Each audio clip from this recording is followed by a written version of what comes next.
All right, cool. So welcome to the panel. We have an extensive crew here, so we'll first start with introductions. Let's start, Shin. I'm the same guy I was 5 minutes ago. There might be new people. There's probably... Mostly the same people. Okay. Fair enough. I'm the same guy 20 minutes ago. Ken from NetEase. I'm the new guy, Falko from JoyPac. I'm Robert from Nexon M in the Bay Area. Hi, I'm Bill Wang from Giant. Giant is a publisher, developer of PC, console, and mobile games. So many people may not have heard the company before, so I say a few more words about Giant. The company started in 2004 as a MMO developer and publisher. The company went public at the NYSE back to 2007, and then it went private in 2015. And now it's a public company in China with about $6 billion market cap. It has over 2,000 developers in Shanghai. And we just started a Western-based office in the Bay Area. Awesome. So my name is Josh. I work on my own with different companies, mostly working with Western developers, mobile gaming space, helping them better understand the Asia markets and help forge partnerships there. So worked a lot of focus there over the last 4 to 5 years, and obviously a lot has changed over that time. So I think one of the topics that might have been touched on already is regulations. So obviously this is very focused on Chinese market, but very top of mind for folks. Ken, I think I'll start with you. Putting aside the specific regulations, how have these regulations impacted the market in terms of both your company as well as the overall market in China? The biggest impact is there are lots of uncertainty right now since the government has some kind of restructure, reorganization since last year. To be honest, it's not 100% finished or settled down yet. So there's still something that we are not totally sure, and we need to wait and see how things would develop.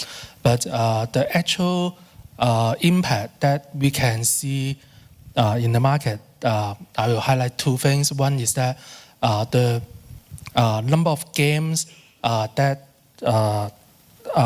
is getting the approval and official launch in the year is definitely much reduced, and a lot of medium to smaller size of game company developers or publisher have a lot more difficult time to struggle with. But a little bit, and another aspect of the problem is that, to be honest, it's not necessarily a 100% bad things to see, because one of the bright side of the problem is that there are lots of games that I would say crappy games or not very serious developers or publisher. They are no longer in the industry, and some of them, to be honest, I personally think they shouldn't be there from the beginning. So for people who are still working or making games, providing game service in the industry, in the market right now, they are relatively more passionate and more serious in the business than before. Okay, excellent. And obviously there's still a huge opportunity though in China, despite the regulation. Falko, you guys are focused on a specific sort of genre or gameplay experience. Can you talk about why you guys focus on the area that you are and what opportunity you see? Sure. So one of the reasons why we are dealing mostly with casual games in China is that is a segment that you don't see a lot being developed within the market itself. So and Jin mentioned that earlier, it's not really a good idea to think you know that market better than the local developers and start making content for it. And we see there are a lot of very strong developers and publishers in China that focus on the core market, but we feel that there's a gap for ad monetized games over in-app purchase monetized games and these hyper-casual experiences, of which there are plenty in the West, but that are still new when you introduce them to players in China. Got it. And Bill, you at Giant, you've been mostly known for focus on like PC console or PC game, MMORPG type mobile games. But you actually have a huge hit sort of casual game now. Can you talk about kind of where you see opportunity in the market in terms of the type of games, game genres? Sure. Well, for Giant, we have hardcore games like MMORPGs. We also have a huge hit called Battle of Balls. That's translation from Chinese. It's a casual IO style game and make close to a couple $100 million a year. So very successful title in China. We see in the market, there are several things you need to do to succeed there. One, quality. You need to have high quality game.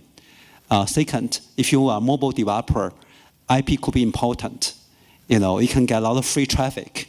If you have like a Harry Potter IP or Marvel IP, so they definitely have a lot in the brutal Chinese market. And also, if you have a partner, that would be help a lot. There are a lot of publishers looking for titles, but you pick the right ones for your titles. Like NetEase have published many titles, Giant have published some titles. So you found the right partner for you. And also timing. To get the market first will be very important. I remember when Clash Royale launched in China several years ago, on the same day, there's another Clash Royale type game launched by a local developer. So time to market is very important. If you have a good title, try to talk to Chinese publishers as early as possible and try to get game into the queue for government approval. Because normally it takes around 6 months to 9 months to get government's approval. Got it. And Robert, so you guys are, obviously very global, which is fairly unique with presence in Asia and in the West. Can you talk about some sort of learnings that you've had from bringing games over from Korean market or from Asia to the West? Do you see that as a big opportunity? Yeah, it's a pretty large opportunity, but it is something to be very careful about. A lot of Asian games are really built for the domestic market, be it Korea, Japan, or China.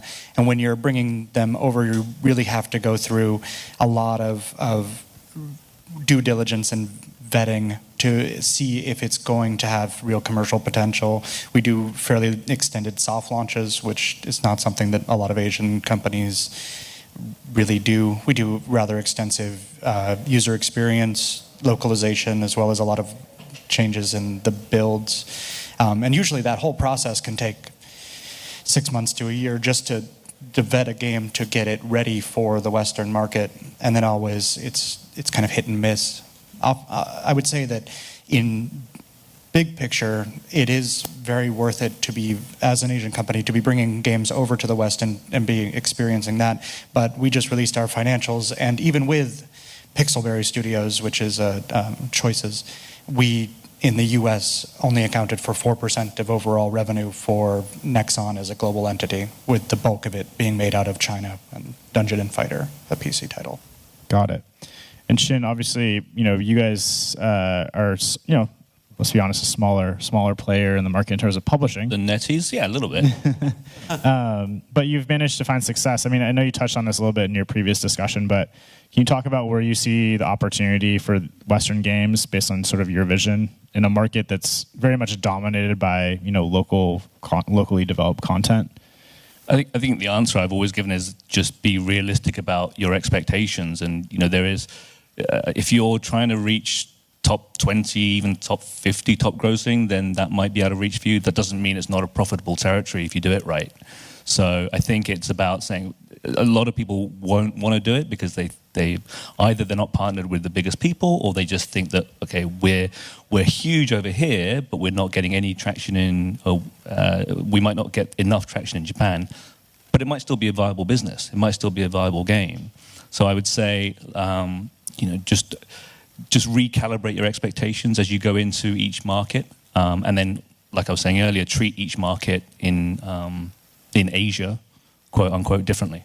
And how do you sort of identify content that you think has potential, even if it's not that top grossing? I mean, do you just look for sort of unique experiences, or what's kind of the filters or lens that you look through to identify stuff that you want to bring over into Japan? Well, like I was saying earlier, the game that's been most successful for us is The Room and The Room 2, and then NetEase. I think you did The Room 3 and Old Sins. I think you did. So I think that kind of a game like that, which is British developed game, but incredibly high quality, doesn't hurt that Apple and Google love that game and have kind of continued to support the game and refeatured it. That's ideal for us, obviously, but the other one might be a title like Monument Valley we'd love to have done, but games like that are obviously few and far between. But in terms of what we look for, like I was saying, for us, we try to differentiate by delivering different experiences to consumers out there. So if there's a game that would otherwise look very similar in that marketplace, we won't touch it because there's not much point for us. Got it. So talking a little bit about working with partners, I think and you guys are obviously all identifying games that you think will be successful in these specific markets. Ken, I'll start with you. What do you look for when you're looking for potential games to bring over to China? How are you filtering down to the stuff that's interesting to identify to try and partner with to bring it into the market? What's interesting to you at NetEase?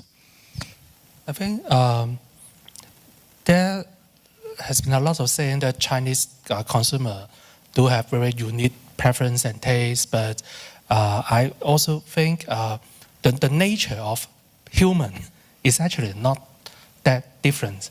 So as a game player, the gaming elements that people would enjoy is actually not much difference. No matter it's a Chinese game players or European game player, Japanese game player, there are certain key elements in the entertainment or enjoyment of video games that are actually the same. But as a publisher in China, and because of the business model, environment, regulation, etc., some attributes we would weight more, like we would prefer a long-term game service rather than a one-off or smaller size of single player games. That would be one of the key attributes we might look at. Got it. And Bill, what kind of games are you most interested in for bringing overseas? Sure. Well, we have over 1,000 developers in Shanghai, so we have been developing games for the Western market, from action, trading card games, ARPG, to even esports titles. So that's only the beginning for our Western publishing business. We're also looking for content from local developers. So we are open to work with developers for premium or free-to-play, single-player or multiplayer titles. So the Western market is an important focus for Giant. Can you talk about why that is? Obviously, they're very successful, in the domestic market. Why the focus on the West? Sure. Let me tell you, Seattle is very special to me because back 2008, when I ran Profile Wars, global investment and BD team, I invested in a developer in Seattle called Runic. Back then, they have only 13 guys without anything, but I invested in the people. So later, the studio just used $1 million investment and launched Torchlight 1 and Torchlight 2. Two games have sold over 5 million copies. And later, I've also invested in several developers in Seattle area, from Double Damage, the developer of Rebel Galaxy, to Motiga, the developer of Gigantic. So we do have some success by working with Western developers. In my view, there's still cultural gap between East and West, and gap is very difficult to bridge. So bring games from China to the West, you can hit a ceiling very easily. So that reason to grow, to be a really strong publisher in the West, we have to work with local developers. That's the reason why we're here. Got it. And Robert, like you mentioned, Nexon is making, huge amounts of money in Asia. Can you talk about kind of what your thoughts are around the, reason to focus on the West and try and make further inroads? Well, each product kind of has its own fit in a certain market, and it's not necessarily always the case that you can just bring any game in any direction. We view the entertainment space and games as being in an area that you want to find the right product for the right market in almost all circumstances. We invest also in local developers. We have a studio that we acquired a couple years ago in Baltimore, big, huge games. And we continuously invest in the development side of the business, mostly because outside of Asia, there's a huge market opportunity for any Asian game company. Yeah. Got it. And Falko, for you guys, I mean, when you're looking for content, how are you identifying for different markets, looking for different types of gameplay, or are you just more about testing to see what works in different Asian markets, or how do you kind of identify what to publish and release? So we do test a lot, but just like Ken said previously, the taste for the fun experience of a game, there's a lot of overlap between different countries, and hyper casual is so distilled down to the core fun of an idea that a lot of the things that are already successful in the West translate pretty well to China in that space. There are some limitations. Alison mentioned it earlier, that things that are purely just like spheres and blocks and those kind of things work a little bit worse than they in China that they do in the West. But otherwise, games that have a little bit of character to it, and Fluffy Fall from What Games is a good example, is something that translates very well, where we see very similar numbers. So sometimes we can base it off of the numbers we're seeing in the West already, but for most of the games, we do a small user acquisition test in China, see the retention of a couple thousand players, and then decide on like how big we're going with that game. Got it. So that seems to be one benefit of that genre, is that it is more potentially universal, that it doesn't require significant changes to release. Yeah, we do very minimal changes. Of course, we localize the game, but then hyper-casual games often have under 100 words. We do introduce some specific elements to the for the Chinese version that also make the games more marketable. So for Fluffy Fall, we had a couple characters that released around the Chinese New Year with like lantern visuals and stuff like that, and that helped a lot, giving us a boost in the user acquisition in China. Got it. So yeah, I think it'd be good to talk a little bit about customizing games for these markets. A lot of folks are maybe going to work on their own or with partners. Shin, for the stuff that you bringing over, you're obviously focused on very unique experiences. Do you do a lot of changes to the game experience, or is it more just the localization and customization? Or is there any stuff that you'd recommend people really focus on specifically to the Japanese market to adapt it? Obviously, localization and quality of it. We've done stuff where we have with character-based games where there's faces, basically. We've had games where we've shown people in Japan and they go, ugh. They just hated the art style. So in situations like that, we want to get from to okay. It'd be nice if we got like a high-profile artist to make something amazing, but we just want to get from that initial, we got comments like, this feels grotesque. It was just perfectly fine art style. I'm not going to say which game it is, but perfectly fine art style in the West, but just people in Japan just had a real kind of visceral reaction to it. It's like, well, we probably don't want that. So we did go and do stuff like that. But then I think it just comes down to, was it ultimately worth it? Because stuff like that, you do start adding cost, and then do we want to do full voice and that kind of stuff. And like I said, from our side of the business is much kind of the lower margin, the smaller side of the business. So those things come into consideration. And so when you're finding out those things that don't appeal, is that through like online user testing or just showing it to people or like? We had this, so when we had a booth at Tokyo Game Show, we had our main game, and then we'd say, do you mind quickly taking a look at this other game? And that was when we got this is grotesque, I hate the noses. Like, okay, I guess you don't like the look of the game. But they liked the game.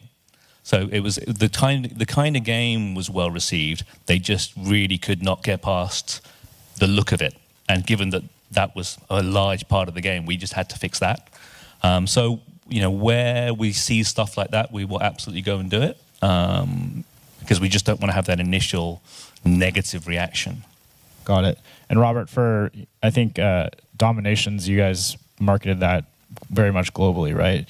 Yeah, very much. For like Korean market, is there any sort of insights that you can share around maybe things that people should look into changing or stuff that you changed specifically to that game to make it work better? With Dominations in particular, it's a historically focused 4X strategy game, which is just full of lots of little sensitivities. So localization for that title was extremely challenging. We had an issue in the Turkish market where we were indelicate in translating something that was used in a press conference related to the curfew in 2016. And it's just, these are the kind of things that come up when you're focused on history and politics and real world events. The game was very popular in Korea when it first launched, and my understanding is that it was heavily localized, but I wasn't personally involved. I think that it probably took a small army. Cool. And then for China, Bill, can you talk a little bit about some of the sort of regulatory requirements and changes that those require to your game? Like you can't have blood now in the games. Any other sort of key things developers should know that they need to, change for Chinese market, either based on cultural appeal or just regulations? Sure. From the high level, beginning from last year, the government has set up an ethics committee to review content. So the committee will evaluate content, whether the content abide by social value in China, and government want to clamp down on the violent. For example, PUBG Mobile was the one more popular mobile game in China before, but Tencent, the publisher of PUBG Mobile, cannot secure government approval. So to monetize the user base, they have to replace PUBG Mobile with a game developed in-house called World. What's the name of the game? Game of Peace. So Game of Peace. Instead of fighting kill each other, you don't kill others anymore. So when you shoot somebody, he will wave to you and disappear. There's no blood, no shot. So this game now become very popular in China. I think they said it's making like $14 million, like $10 million in the first week or something. Probably. Yeah, I think maybe more than that. It's hilarious. So, but you see, in China, in order to go through government approval process, you have to do a lot of things to meet the government's approval requirements and make government happy. And Ken, any other sort of thoughts there? Obviously, the process takes a long time, and you could only go through the process, if I'm not mistaken, if you're a local company too. So a foreign developer can't even secure approval. Is that correct? According to the regulation, now foreign company is not allowed to do game business in China, so you have to go through a Chinese publisher anyway. But the censorship regulation are actually the same. So if blood is not allowed in Chinese local games, then same rules also apply to Western or Japanese games in the same way. And one point I want to add is that it sounds crazy that it's getting more difficult to get the approval and the censorship pass, just like what Bill mentioned, that even Tencent need to do some crazy modification to a game like PUBG. But the not a very bad side of the story is that actually the rules and regulation or the guidance is actually quite clear at the moment. So what is allowed, what is not allowed, at least from a Chinese publisher or Chinese developer's perspective, people in the industry in China are quite clear and well aware of where the boundary is. Got it. And so in terms of platforms, I mean, we're at Pocket Gamer, but we have PC games as well. Shin, you guys originally were, I believe, exclusively focused on mobile games, but have diversified. Can you talk a little bit about what the reasoning is behind that, as it relates to the mobile gaming market? We were just finding it tougher and tougher on mobile because we weren't really doing a lot of free-to-play stuff. We were focused more on the premium games for a lot of reasons. Just the free-to-play stuff takes a lot of resources and manpower to do that right, and that's just not what we were geared up to do. So we were focused on premium games, and I think those just started to struggle more than ever. So where we had a few successes, those really were the outliers in our portfolio, like 25, 30 games now. And so we started on console, and immediately we saw that the ROI was just way higher. So there's just the amount of time, the amount of effort we put in was paying back way more. And from my point of view, the thing I hate to do is work with the developer and then basically not make enough money to pay any rev share, because that's just like, well, it's a waste of your time, it's been a waste of my time, sorry, it just sucks. So, and we had that a few times on mobile, but we've never had that on console. And so I think that for us, it's just, if, it's not like console isn't a red ocean, it's still pretty red, it's just not like that deep blood red that mobile is right now. It's just all blood and no ocean. So at least with console, there is still some water there to swim around in. So that's, for us as a small publisher, that's helped out a lot. And also there is, not everyone with a copy of Unity can get onto Switch. You have to be approved by Nintendo to be a developer. That does hold back a lot of people. And it means that, again, there's a certain quality bar there, and there's a certain, as a publisher, it means that we're not competing with just 1,000 titles every week. Got it. And so, yeah, I think touching on sort of trends and looking into the future, I mean, Falko, what do you guys see as the opportunity for hyper-casual or your casual game focus across Asia? I mean, it seems like it's maybe underserved opportunity, but how do you see it getting more competitive, or how do you see the future for this genre in Asia?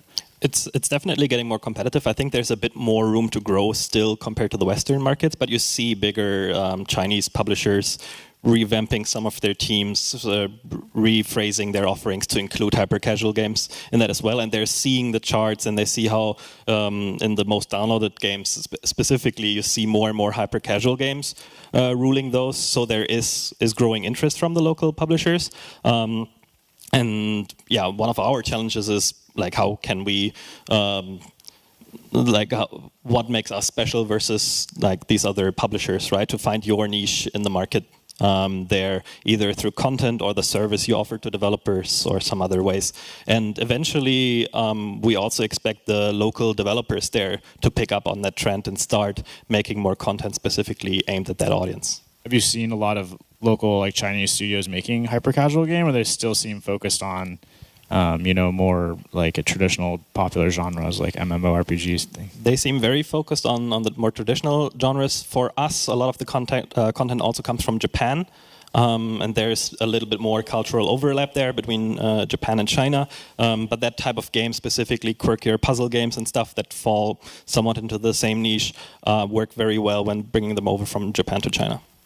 And Robert, for Nexon, I mean, obviously they've strived to be super global. I mean, how do you see the future for the content that you're seeing coming over from Korea that is being signed over there? Is it sort of similar sort of genres as we've seen in the past?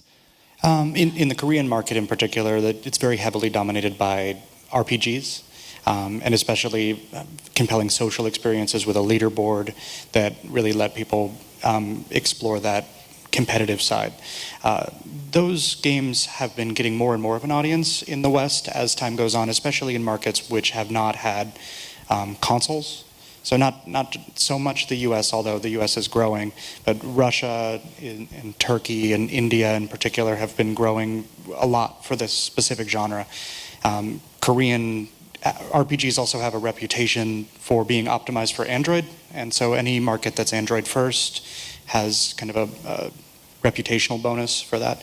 We basically view the entire market as eventually converging into a multi-platform, multi-device sort of world in which it's not so much that you're choosing to play on a console or a mobile device.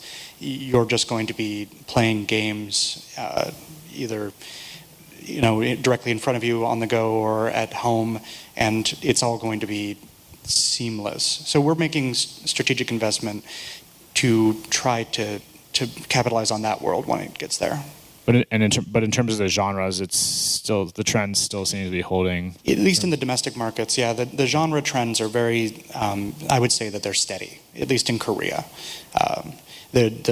It's very, very heavily dominated by a bunch of studios that basically treat it like a movie market, like Hollywood. Everything, you wrap the subways and you have all the buses and you do all the billboards, and then you have a game that lasts for a few months, and then it's on to the next thing, the next blockbuster. Interesting. Yeah, that's what I recall when I was there. I was amazed how there's so many ads for like a new release. It was like everywhere. So, looking to China into the next, 6 to 12 months or something. I mean, anything significant you see changing? Do you see, more complications to the regulations, or how do you see the market changing at all over the next, 6 to, say 1 to 2 years, or is it kind of continue the same as it is right now? Well, China will continue a challenging market for all the developers, but still very big. My previous company, Profile World, launched a MMORPG through Tencent and make $100 million in the first month of the release. So it's still a huge market. It's more like hit-driven market than the Western market. So similar to Korean. Similar to Korean, yeah. MMO pretty dominant market. So, and you think that's continue to be the case, where you have the large games from the big publishers will sort of dominate? Yeah, I think so. I think the top grossing chart, the top titles take majority of revenue. So if you down like below the 20 or 30, you can hardly make money. But for thinking about Western developers on mobile, where is the opportunity there? Is it just to come with more innovative game experiences to be successful, or where do you see there being opportunity, in the future for the Western developers on mobile? It's tough to succeed in China. You need to succeed in the West first. Make sure you like PUBG or Fortnite become one of the cultural phenomenon. Then it will be easy for you to get in the China market. Ken, so what about from your side? I mean, how do you see the sort of evolution of the Chinese market? Anything interesting you think is going to change in the near future, or are things kind of just stabilizing again after the regulatory freeze, or is there going to be any sort of new developments? Yeah, I'm optimistic. After it become more stabilized, the market is still there. It's one of the basic needs that a lot of people, hundreds of millions of people in China need video gaming as one of the basic entertainment. So I'm optimistic to this. But some notes to the game developers that I foresee two types of business model or game design. One is battle royale type of game, which is prohibited by the government. So this is no way you can launch a battle royale type of game in China. But the good news is the definition is very clear.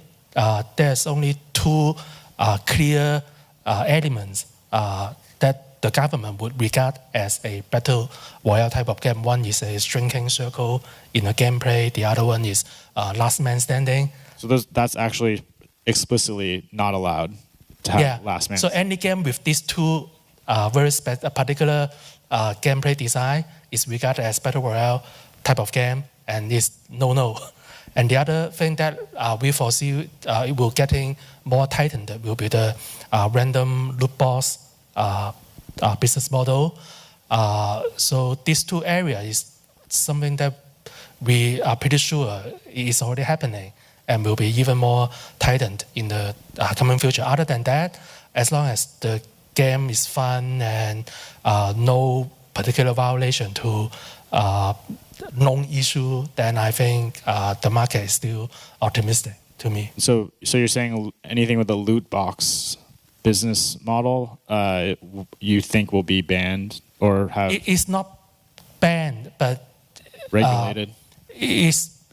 It will require more effort to get it through. So ultimately, the government wants to protect consumer in the way that people spend money will get what they know. They want to avoid the problem that people complain about the money they spend, but they don't get what's supposed to be the value of the money. So you can still do random loot boxes, but just there will be you will need to pay a lot of extra effort to make it work or make it approved. Got it. Do we want to do Q&A or do we need to wrap up? Oh, okay. All right. Well, thank you guys so much. I think they'll be around for questions. Thank you. Do we have?